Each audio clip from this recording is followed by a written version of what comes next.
Hey guys, today we're going to be talking about the Cosco Easy Elite. This is a 3-in-1. It is rear facing, forward facing, and a high back booster. This is a very short-lived seat. Now, we're going to start with the newborn fit. I don't like it, period. It says the minimum height is 19 inches. This doll is 20 inches. Now, I realize a doll smushes where a human has a backbone. They're not going to smush down. But I cannot get this tight enough because I can pinch a lot of the strap. I don't know if you can see. Because this is so big, this chest clip, okay? And the other issue is the straps are right at this baby doll's shoulders. This is a 20-inch doll. So if you have a shorter torsoed 22-inch baby, it's not going to work from a newborn. This is also very difficult to achieve just the right recline depending on the slope of your seats. I would not advise this to be a from birth seat. Now, that being said, there is a newborn routing down here. And then once that is below your child's shoulders, they move up to, this is the next lowest route, okay? So it becomes a non-rethread harness when you get to this routing. When it's down here, it is rethread. So that's something to keep in mind. Comes with a body pillow. You can use this rear facing, not forward facing, and not in the booster mode. So rear facing, 5 to 40 pounds. 19 to 40 inches. So think about it this way. The 40 pounds, most average kids aren't 40 pounds till 4. Bigger kids obviously are over 40 pounds, even some before 2.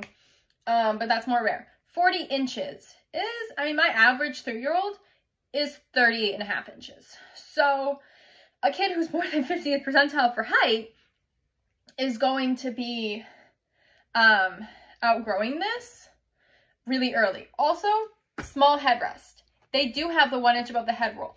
I put my 38-inch 3-year-old in this seat. He can't use it rear facing. Why? Because he doesn't have 1 inch above his head.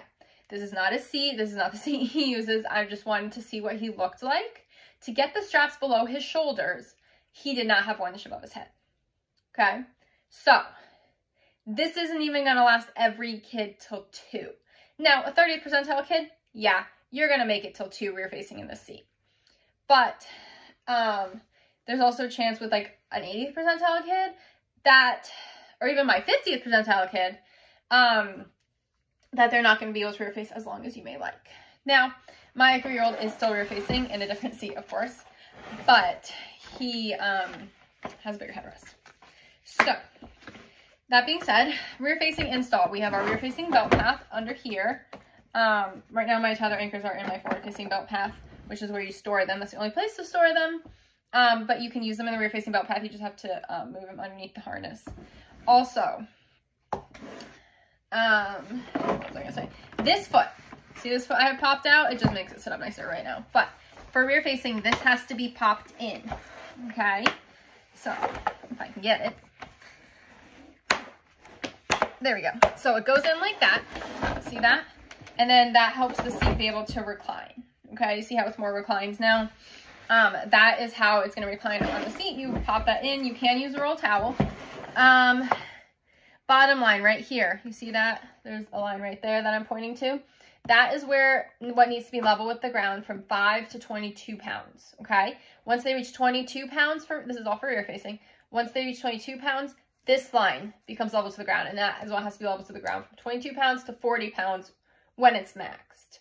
Forward facing, we'll talk about that in a little bit. Now, I also want to show you while we're talking about rear facing. Right now, I have this on newborn routing. So, it's in those lower slots, and also, there's, see how I have excess here at the end? There is 2 slots on the strap, straps. So, I'm going to take it off so I can kind of show you better. Okay, so we have our strap. We have our main loop. This is what's in when it's in the rethread harness. And then we have the sewing right here, and we have another loop. This is your smaller loop. See that? That's where it goes when it's in the newborn routing. Okay, but then when it's in the main routing for the rethread harness, which is where it is for the rest of the rear facing time, and then also for your forward facing harness time, you just turn it around, pull the strap out, like this, strap,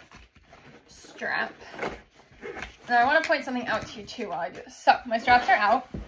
See that? And I have slots here and I have slots here. When I lift this up, there's also slots under here. So these have to match up with these for the newborn routing. For regular routing, you just put them in here. It has to be all the way down to do this, by the way.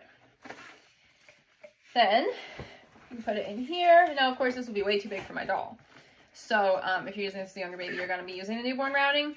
If you're using, like, changing a one-year-old or like a 14-month-old who just outgrew a different infant seat, then that's going to be different. Okay, so I'm going to make sure they're underneath my recline foot. And we're going to put it in.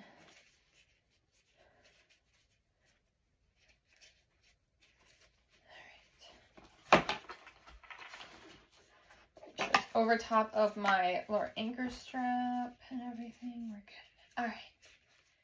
Now, I have it. I don't know if you saw, I put it in the bigger loops now. So, now, when I look at this, I'm going to put my forward-facing recline foot back out too, because it has it set up so you can see. There you go. Now, as the kid grows, you just move this up. You loosen it right here. This is the tightening strap. You put your finger in here to loosen it. Oof, if I can find it. There it is. Loosen. Loosen all the way. So our tightening strap's shorter. And, of course, it goes up. Now, some things I want to cover. Rear facing. So, body pillow only allowed rear facing 5 to 40 pounds, 19 to 40 inches. Seated height of the child. That is when they're sitting on the ground. Okay. And that is bum to head. Seated height. So, you're not measuring their feet. Can only be 17 inches. This doll's 20 inches, okay? So that gives you kind of an idea. So if your kid's shoulders are above this doll's head, they're too tall for the seat. If they're sitting and they're this height. Does that make sense? So this is a 20-inch doll. If your child has 17 inches from bum to head, sitting on the ground like against a wall, then they have outgrown the seat. So there's just a lot of things to keep up with here. Crotch buckle, rear facing, must be, see how there's 3 slots? Must be middle, most inner slot or middle slot for rear facing, okay? Also, so recline foot we talked about, that has to be flat. For rear facing, forward facing, you pop it out to the upright position. And then, let me check my notes, sorry. Oh, when you install it rear facing, the belt always goes in front of the crotch buckle, whichever position it's in, of the inner or the middle.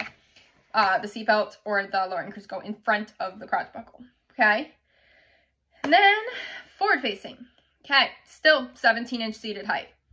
Can't get any higher than that. So that is bum, and I was incorrect earlier, bum to shoulders of 17 inches, okay? Bum to shoulders, 17 inches. Now, forward facing is 22 to 55 pounds, okay? So minimum 22 pounds, maximum of 55 pounds, or sorry, maximum of 50 pounds. I misread my own handwriting. 22 pounds to 50 pounds, and then 29 inches to 45 inches, okay? So they have to be a minimum of 22 pounds, 25 inches, okay? And if they hit 50 pounds or 45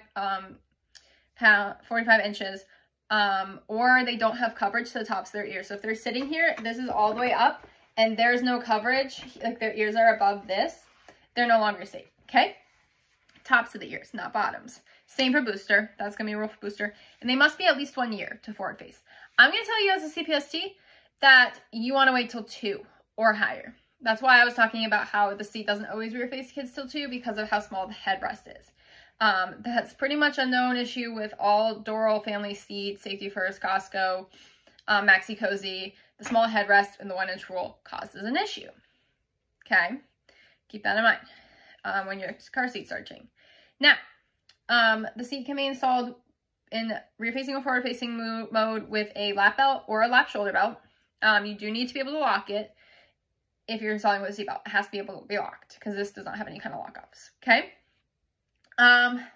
We have our cup holders. They twist off for easy cleaning. That's pretty nice. Cover can go in the washing machine on delicate, but must be hung dry. As you can see, this is a used seat. It is very dirty. So I've washed this since I got it. The way that you wash the seat does not get stains out. So get a dark color if you get it. Now, booster mode, you need to remove the harness, okay? Which means taking off the splitter plate that I showed you. And then it means coming under here and pulling it out, okay? So you will have to take it off, and then you will have to remove it. Now, this is the harness right here. I'm pulling on it. It's underneath the tightening strap. This is the harness. Basically what happens is you unattach it from the splitter plate right here. This is the splitter plate. And then you just thread it through up here. And then you thread it through here, okay? You're going to have to take off the buckle because it's not gonna fit. Okay, so save it for later, somewhere safe. Cool. This buckle will probably fit through the hole, this bottom buckle, so you don't have to take that off. But also we have top tether for forward-facing install. That just clips up on the side for safekeeping. Not a super big fan of how these lower anchors store and tether anchor, but lower anchors are stored in the front belt path, so that's something to keep in mind too. It's not going to store in the rear facing belt path. And then I can get this on here. There we go, stored. Then what else do I want to say? Seated height for boosters. So the harnesses have all been removed. This is where the seatbelt, shoulder belt, it's not red, it's like black. There's like a little black thing here, and there's another one right here. That's where the shoulder belt goes through. It gets put in there. And then the lap belt comes up over right here through this hole. And then they kind of join here and they go through this hole. Let me move against the camera. So they go through here and then buckle, or vice versa. So again, harness will be removed. You cannot use the lower anchors and the top tether in booster mode. They must be stored, okay? Some seats allow for that. I know sometimes people want a booster that has lower anchors because then you don't have to have the kid buckle in every time they get out. You can't use them in the seat. Even though they're there, can't use them. You must have your child buckle the seat in every time they get out. This is also a very short-lived booster. 18.5-inch seated height, so bum to shoulders when they're sitting on the ground, not my leg. So you'd be sitting like on the ground against the wall like this. Bum to shoulders. Okay, that's the seated height. And also 40 pounds to 80 pounds. Is that 80? Yeah. 40 pounds to 80 pounds. A lot of boosters on the market, high dive boosters that go for like $40, $50 go to 100 pounds. This one only goes to 80. So this is not going to last your child their entire booster time. It's not going to probably last them their entire rear facing time either. Another issue. I mean, if you have a really tiny kid, then it might. And then 43 to 52 inches. And 52 inches is also short. Most dedicated boosters, all that I am aware of, go to at least 57 inches. So you're going to need another car seat after this one anyway. Just so you know. You might need more than one car seat after this one. And so that is, and with booster, it has to be lap shoulder belt. It cannot be installed with lap belt only in booster mode. There is no booster on the market that allows for that. So just make that clear. This is the Cosco Easy Elite all-in-one. And then I'm Sarah, I'm a CPST, and I review car seats to make your search easier. Make sure you find my install video on this. It's a fun time. Trying to get this thing level, and it gives you a better idea of how it installs in a car. I have done a car seat check with this seat, and my car has really flat seats, so I had a little less trouble getting it level. But I did a car seat check with a family, and they had really sloped seats, like this sloped, and they had this seat, and they had just bought it. So I was helping her learn how to install it. It was for her baby to come out of the infant seat. So this is for like a 1-year-old. I don't remember the exact age, but they had outgrown their infant seat. So, or almost outgrown the infant seat. So she had bought this seat for the child, and we had a hell of a time getting this thing level. We could be on the more upright one, which was nice. But we were, of course, putting it in rear facing because this is a baby, and it was really difficult. So I'm going to say that I really do not recommend this seat, for various reasons, for the short-lived, the short-livedness of the seat. That's not even a real word, but it is very short-lived. Rear facing, forward facing booster. It's just not a long-lived seat. For the price, if you're needing a seat now and you're going to have the funds maybe in a year to get another seat to rear face them longer or to get a booster down the road, as long as this rear faces your kid till 2, then yeah, this will be a good option for you. Just know that you're going to need more seats down the road. I mean, you really do with any seat at any price point. I just don't love that this seat doesn't rear face all kids to 2. I don't love that. I think that every convertible should at least get a child rear face. Every child of all size rear facing till 2. That's my personal CPST opinion.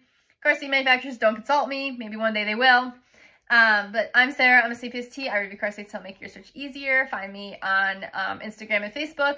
The Car Safe Kids. Find my website. I'm going to start working on some blogs of car seats and car seat safety. And also, my Instagram has lots of information. There'll be pictures of how I'm talking about that my 3-year-old cannot rear face in the seat anymore, even though he has not reached 40 inches and he's not reached 40 pounds. He's barely 34 pounds. So he's a lot of weight to go. And he is, doctor got him at 38 inches. I got him at 39 inches. So I'm going to say 38 and a half. And he has outgrown the seat by the 1-inch rule. And he is safely rear facing in multiple seats that we use interchangeably between our cars. So there's other options, and there's honestly better options, but that's my personal opinion. And I hope you have a good day.